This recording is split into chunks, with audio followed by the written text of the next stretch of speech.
Hello friends, welcome to जीत लो IIT. ये हमारा क्वाड्रेटिक इक्वेशन का 12th लेक्चर होगा। सबसे पहले अपन होमवर्क क्वेश्चन डिस्कस करेंगे और टॉपिक को आगे बढ़ाते हुए लोकेशन ऑफ रूट, जो कि हमारा आखिरी टॉपिक होगा, उसे ख़त्म करेंगे। ठीक है, तो क्वेश्चन सबसे पहले देख लेते हैं। बनाया होगा आपने, मुझे उम्मीद है। तो क्वेश्चन क्या था? If x belongs to R, find all possible real values of a for which x square minus x upon 1 minus a x takes all real values. ठीक है, तो आपको हिंट भी दीजिए स्टार्टिंग का। सबसे पहले y is equal to x square minus x upon 1 minus x लिखेंगे। चूँकि यहाँ पर ये वैल्यू भी सारी रियल वैल्यूज़ लेगा, तो मतलब यहाँ पर गिवन क्या है, y भी बिलोंग्स टू आर है। ठीक है, x बिलोंग्स टू आर है, y बिलोंग्स टू भी आर है। तो आपको a पर जो कंडीशन जनरेट हुआ है वो आपको बताना है। ठीक है, तो देखते हैं। तो हमने बहुत सारे वेरिएशंस कर चुके हैं, तो इस क्वेश्चन में ज़्यादा दिक्कत नहीं आएगा। क्वेश्चन अच्छा है, लेकिन अगर आपको कंसंट्रेशन से बनाएंगे तो दिक्कत नहीं आएगा। और मुझे उम्मीद है कि जो पिछले लेक्चर में आपने जो मैंने गलती किया था वो आपने पॉइंट आउट किया होगा। वो क्या था कि मैंने कोफिशिएंट ऑफ एक्स स्क्वायर को ज़ीरो नहीं किया था। ठीक है, इसलिए मैं बार बार बोलता हूँ, हर बार पॉइंट आउट करते रहे कि हमेशा कोफिशिएंट ऑफ एक्स स्क्वायर का ज़ीरो करके देखें। तो वहाँ पर वो जो क्लोज में 2 आ रहा था ना, वहाँ पे ओपन में 2 आ जाएगा। ठीक है, अब देखते हैं इस क्वेश्चन को। सिंपल सॉल्व किया तो आ गया क्या, क्रॉस मल्टीप्लाई करने पे y minus a x y is equal to x square minus x. ठीक है, तो यहाँ पे आया x square minus y, constant में गया माइनस एक्स लिया, 1 माइनस ए वाई आ गया, that is equal to zero. ठीक है, यहाँ पर एक्स स्क्वायर का कोफिशिएंट अपन ज़ीरो नहीं कर सकते, ज़बरदस्ती ज़ीरो नहीं कर सकते। यहाँ पर कोई कॉमन फैक्टर भी नहीं दिख रहा, दिखेगा या नहीं दिखेगा वो नहीं पता। अभी पहले देखना क्या है, d greater than equal to zero करके। तो करते प्रोसेस बताया हुआ है। तो 1 minus minus minus plus 4y is greater than equal to zero. ठीक है, तो सिंपल सॉल्व करते इसे, 1 plus a square y square minus 2ay plus 4y is greater than equal to zero. ठीक है, आगे इधर सॉल्व किया तो a square y square plus y common लिया, इधर से क्या आया, 4 minus 2a plus 1 is greater than equal to zero. अब यहाँ पर आपको कुछ ना कुछ दिख रहा होगा। मुझे क्वेश्चन में y belongs to r given है, और ग्राफ को जब अपन लास्ट पार्ट देखा तो कुछ लिखा था एक छोटा सा, क्या कि अगर a x square plus b x plus c is greater than equal to zero for x belongs to r, तो इस केस में अपन बड़े बड़े अक्षर में लिख सकते हैं कि इसका d is less than equal to zero, d is less than equal to zero. ठीक है, याद होना चाहिए, मुझे उम्मीद है कि आपको पता होगा। और अगर आपको पता नहीं होता तो आप ये स्टेप नहीं लिख पाते, और अगर ये स्टेप नहीं लिख पाते तो आगे जानते हैं कितना दिक्कत हो जाएगा। इसलिए हर बात को अच्छे से नोट करते रहें और ध्यान से सुने। ठीक है, तो यहाँ पर d is less than equal to zero. ठीक है, अगर किसी कोई भूल गए होंगे तो वो लेक्चर जाके दोबारा देख ले। ठीक है, मैं इन्फो में डाल दूंगा। तो अब देखिए, d less than equal to zero आ गया। इसको जब सॉल्व कीजिएगा तो यहाँ पे d क्या है, 4 minus 2a whole square minus 4a square is less than equal to zero. तो इसको सॉल्व करने पे क्या आ जाएगा, a greater than equal to 1। ठीक है, सॉल्व करने के उपरांत आपको कुछ ऐसा मिल जाएगा। तो अक्सर यहाँ पे खुश हो जाना है, हाँ भाई मेरा आंसर आ गया, दिस इज़ द आंसर। ठीक है, लेकिन मैं आपको बार बार जोर दे रहा था कि ये अच्छा क्वेश्चन है, स्टार्टिंग में बोला था, तो इसमें कुछ ना कुछ ट्रिकी जरूर होगा। और ये एक परफेक्ट क्वेश्चन है जेई के पॉइंट ऑफ व्यू से। जेई एडवांस में नहीं कहेंगे, लेकिन जेई मेंस के लायक अच्छा क्वेश्चन है, क्योंकि यहाँ पर आपको और अटेंटिव होना पड़ेगा। क्या वो अटेंटिव वाला बात है कि जैसे ही a बराबर 1 यहाँ रखेंगे, जैसे ही a बराबर 1 यहाँ रखेंगे, तो ये हो गया x square minus x upon 1 minus x. अरे यहाँ पर तो एक रूट कॉमन आ गया, मतलब एक फैक्टर कॉमन आ गया। तो जैसे ही एक फैक्टर कॉमन आ जाएगा तो मतलब एक अलग सा स्टेप, अलग दुनिया हो जाती है अपन की, हाँ कि ना, एक अलग दुनिया हो जाती है। तो उस दुनिया को चेक करने के लिए एक बार इस a बराबर 1 को यहाँ पे पुट करना पड़ेगा, वो आपकी मजबूरी है, वो पुट करना पड़ेगा। और जैसे ही पुट करके वो x रखा, कॉमन फैक्टर आ रहा है, तो वैसे जैसे नॉर्मल सॉल्व करते थे और फिर करेंगे अपन सॉल्व। ठीक है, और जैसे ही सॉल्व करेंगे फिर सर चेक करना है कि क्या y बिलोंग्स टू r आ रहा है उससे। जैसे ही y बिलोंग्स टू r, जैसे 0 बराबर 0 आ जाए, 1 बराबर 1 आ जाए, ऐसा कुछ आना चाहिए। अगर ऐसा नहीं आया तो इसका मतलब इस a बराबर 1 को अपन नहीं लेंगे। सॉल्व भी कर लेते हैं, हिंट दे दिया, किसी को इसके सॉल्व करने का है तो वो पॉज कर ले एक बार, फिर सॉल्व करे, लेकिन देखते हैं अपन। तो इसको लिया y is equal to x square minus x upon 1 minus x, क्योंकि अपन चेक कर रहे हैं a equal to 1, check a equal to 1, क्योंकि चेक करना पड़ेगा। मन में सवाल, सर 2 3 क्यों नहीं चेक किया? 2 3 चेक करने का कोई मतलब नहीं है, क्योंकि मेरा यहाँ पर 0 कॉमन फैक्टर आएगा ही नहीं आएगा, तो इस कारण से उस सब में नहीं डालना है, डरना है इसी में। और इस केस में मैक्सिमम टाइम में चेक कीजिएगा ना, तो ये वैल्यू खत्म हो जाएगा, इक्वल टू का साइन हट जाएगा इक्वलिटी का। चेक कर लेते हैं। तो क्रॉस मल्टीप्लाई किया, एक्स स्क्वायर आया यहाँ पर, फिर सॉल्व करने पे आया माइनस, प्लस एक्स कॉमन लिया, आया y -1 plus y is equal to 0। ठीक है, कुछ ऐसा आया, शायद यहाँ पे -1 आ जाएगा। ठीक है, करेक्ट कर लेते हैं।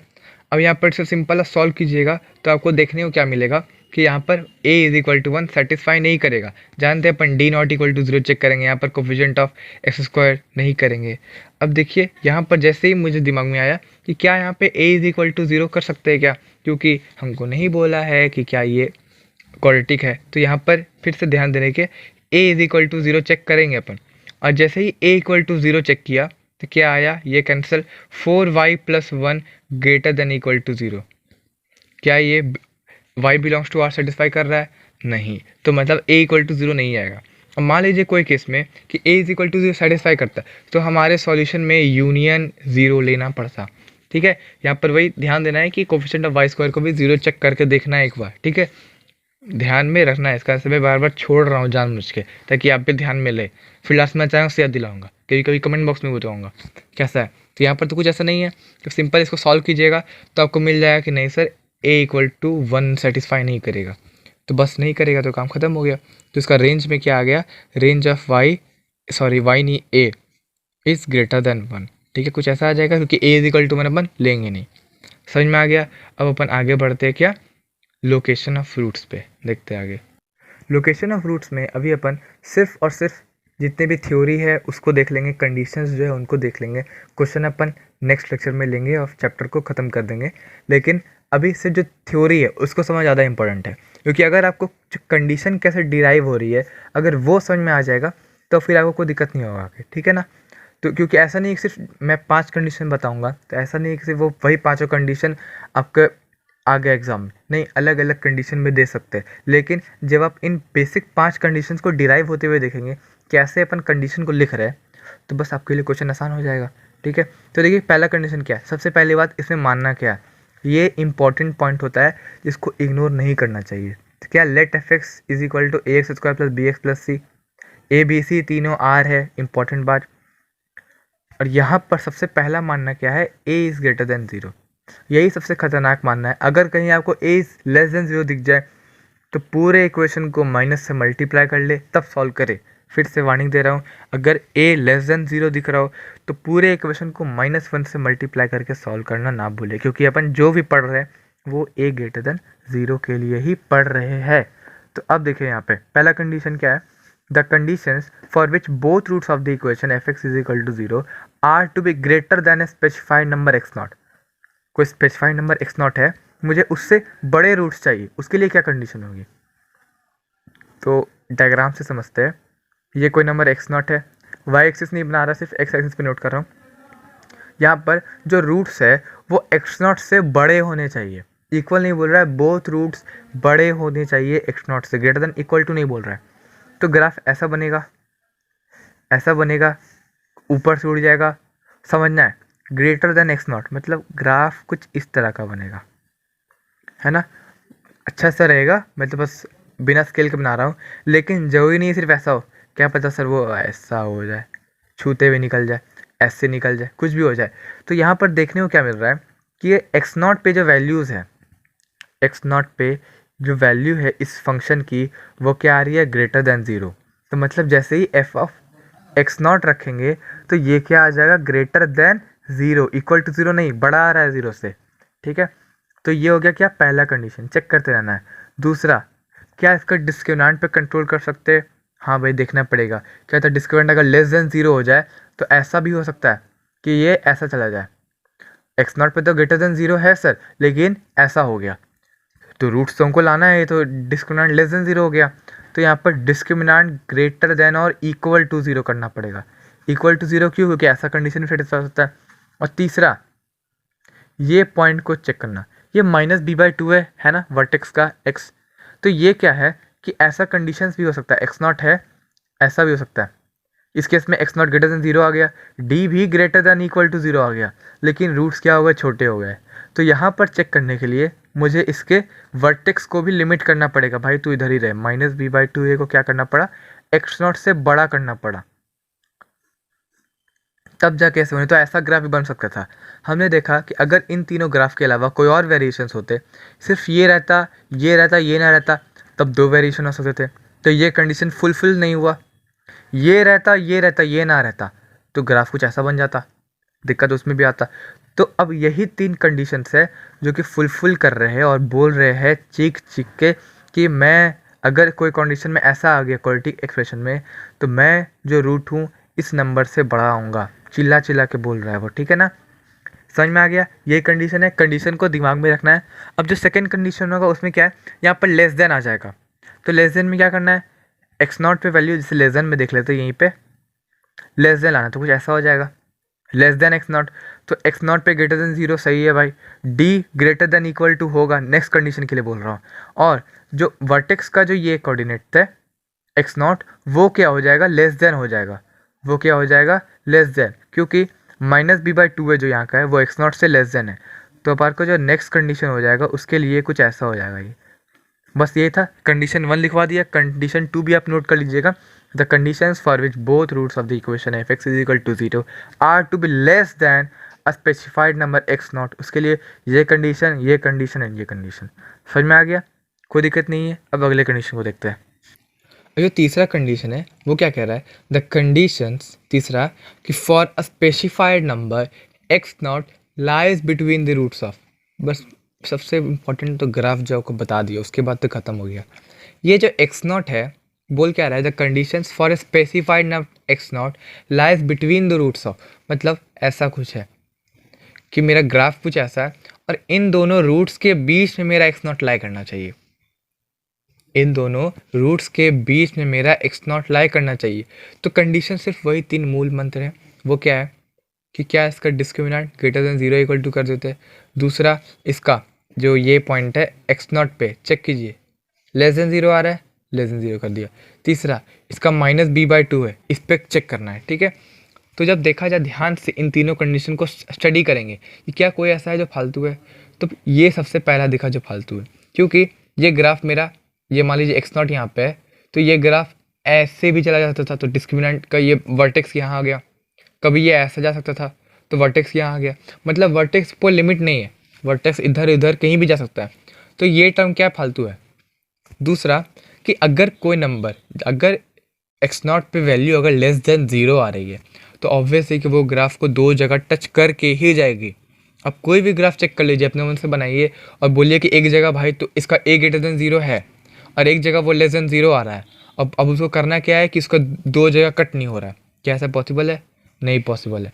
तो उसका d जो है वो हमेशा ग्रेटर देन इक्वल टू 0 आएगा, कुछ भी ले लीजिए, ठीक है।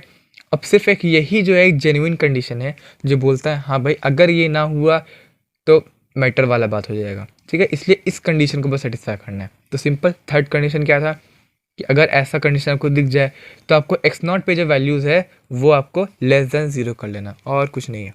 ये कंडीशन फालतू, ये कंडीशन फालतू। समझ में आ गया। अब देखिए फोर्थ कंडीशन क्या है। Fourth is the conditions for which both roots of the equation f(x) is equal to 0 lie in x1, x2, ठीक है। तो बस कुछ हार्ड नहीं है, ग्राफ बनाना है और इसको समझ लेना है। मतलब ये कुछ ऐसा है, ये रहा मेरे पास both roots of the f(x) line x1 हुआ, मान लेते हैं x1 ग्रेटर देन x2, ठीक है, नहीं छोटा मान लेते हैं। तो ये रहा x1, ये रहा x2।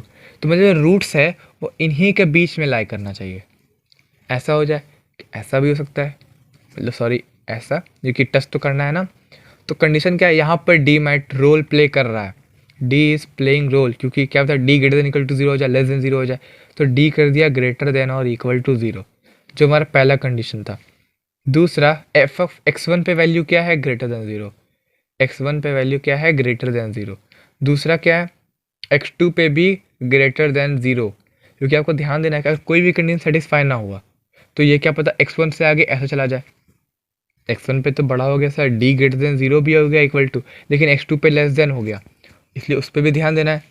पहला हो गया, दूसरा और तीसरा इंपॉर्टेंट क्या था, ये जो माइनस वर्टेक्स जो है वो इधर की इधर के बीच में ही लाई कर सकता है, क्योंकि ऐसा अगर हो तब भी x1 पे ग्रेटर देन 0, x2 पे ग्रेटर देन 0, d भी ग्रेटर देन इक्वल टू 0, लेकिन रूट तो इसके बीच में नहीं ना है।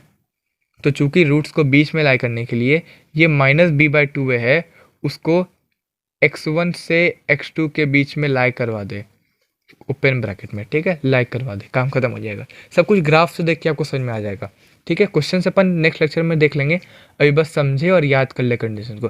कंडीशन याद ना भी हो तब भी कोई दिक्कत नहीं है, समझ के डिराइव करना है, लेकिन वो 3 याद रखना है। कौन सा, डिस्क्रिमिनेंट, फंक्शन की वैल्यूज इस एक्स पे, और जो माइनस b/2 है वो, ठीक है। अब अगला देखते हैं, फिफ्थ और लास्ट। तो ये कंडीशन क्या है, द कंडीशन या conditions for which exactly one root of the equation f of x is equal to 0 lies in x1 comma x2 and no root of the equation is equal to x1 or equal to x2, ठीक है। मतलब बोल रहा है exactly one root इनके बीच में लाई करना चाहिए, exactly one root मतलब कुछ ऐसा, ये रहा बड़ा सा, मान लेते हैं x2 ग्रेटर देन x1, तो ये रहा x1, ये रहा x2, ठीक है। तो क्या बोल रहा है, एग्जैक्टली वन रूट, x1 और x2 के बीच में एग्जैक्टली वन रूट लाई करना चाहिए, मतलब ऐसा, या अच्छा से इसको डार्क कर लेता हूँ, या ऐसा हो या ऐसा हो, कुछ भी हो सकता है ऐसा में। लेकिन ये बात नहीं है कि एक रूट x1 के बराबर हो गया, एक रूट x2 के बराबर, या इसको ऐसे लेके गए तो x1 हो गया और एक x2 के बराबर इक्वेट करके कर दिए, ऐसा नहीं है। इसको x1 और x2 के बराबर नहीं होना है रूट्स को, मतलब ऐसा ही कंडीशन ही सेटिस्फाई होगा। तो इस कंडीशन में देखने क्या मिल रहा है, अगर सिर्फ ये पर्पल वाले कंडीशन को ध्यान से देखें तो यहाँ पर discriminant greater than equal to 0 क्या लगेगा, नहीं, x1 पे अगर नेगेटिव आ रहा है और एक ग्रेटर देन 0 है तो ऐसा मानना ही नहीं है सर, सिंपल है। क्या माइनस b/2 को लिमिट लगा सकते हैं, नहीं, इधर लाए कुछ अता पता नहीं है, x1 और x2 पे वैल्यू ही देखना है। तो यहाँ पर क्या देखने को मिल रहा है, x1 पे ग्रेटर देन 0 आ रहा है, और सॉरी लेस देन 0 आ रहा है, और x2 पे क्या आ रही है, ग्रेटर देन 0। ये क्या है, पर्पल के लिए चेक कर रहे हैं, पर्पल कलर से जो लिखा है, जो ग्राफ बनाया उसके लिए देखा क्या, x1 पे लेस देन 0, x2 पे ग्रेटर देन 0। लेकिन इस ऑरेंज वाले ग्राफ को देखें, जो ऑरेंज कलर से जो ग्राफ बनाया है उसमें क्या है, x2 पे लेस देन 0 आ गया और x1 पे लेस देन 0 आ गया, सॉरी ग्रेटर देन 0 आ गया। तो क्या कुछ जज कर पा रहे हैं, एक चीज जज कर पा रहे हैं, वो क्या, इन लोग दोनों का प्रोडक्ट है वो हर बार नेगेटिव, इसका और इसका प्रोडक्ट हर बार नेगेटिव। तो क्या मिला कंक्लूजन कि x1 पे वैल्यू इनटू x2 पे जो वैल्यू है वो लेस देन 0 होगी, बस यही एक कंडीशन है, ठीक है। समझ में भी आ गया, इस कंडीशन सिंपल था, ठीक है ना। तो अब ये हो गया थ्योरी ख़त्म, अब अपन नेक्स्ट लेक्चर में क्वेश्चंस को देखेंगे और चैप्टर को समाप्त कर देंगे। अभी के लिए इतना ही, थैंक यू।